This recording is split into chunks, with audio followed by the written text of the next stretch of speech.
Hi, friends. Welcome back to A Lawyer's Insights from Federal Prison, Day 5. Today, I'm going to talk about how I honored my kids with the truth. So, my kids are Kyler and Maya. They're now 20 and almost 19. At the time, they were 10 and 9.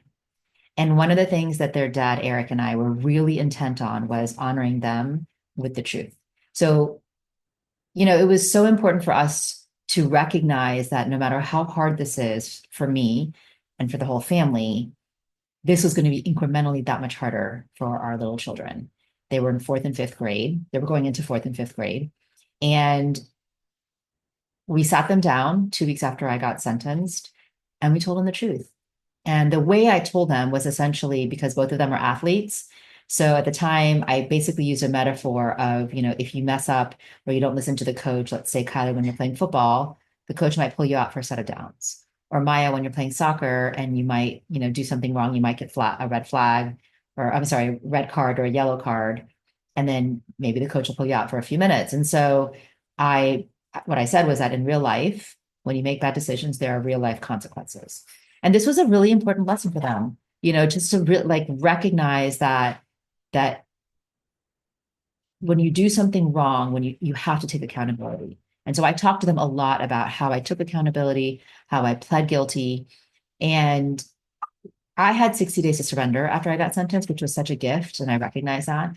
And so I spent a lot of time during those 60 days. I actually was allowed to travel with them. So most of you know, I'm a Carolina grad, big Tar Heel. And so I had never taken them to Chapel Hill yet. So that summer, I was able to take my kids to Chapel Hill and it was July 4th. So we walked around campus and we went to Kenan Stadium to watch the fireworks and we took lots of pictures. And during this time, over the next few weeks, we then went to Asheville and we did some hiking.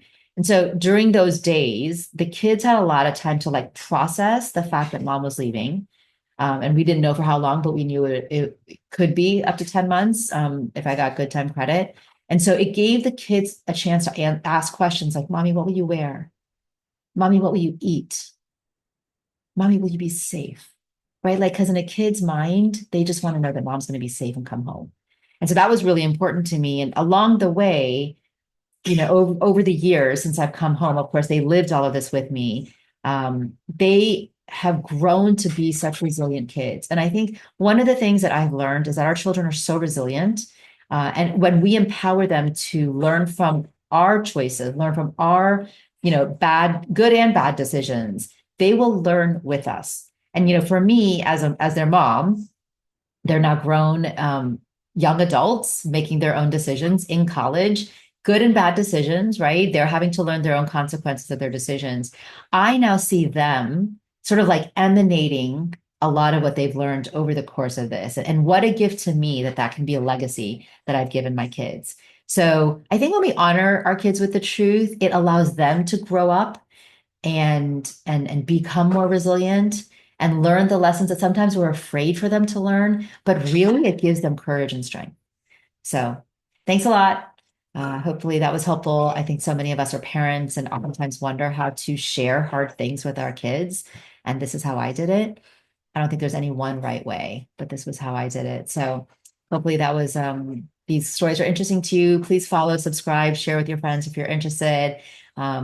I'm getting a lot of peace by doing these stories. It's actually been really healing to sort of remember and recount a lot of the things that I don't usually get to from the keynote stage. But thank you.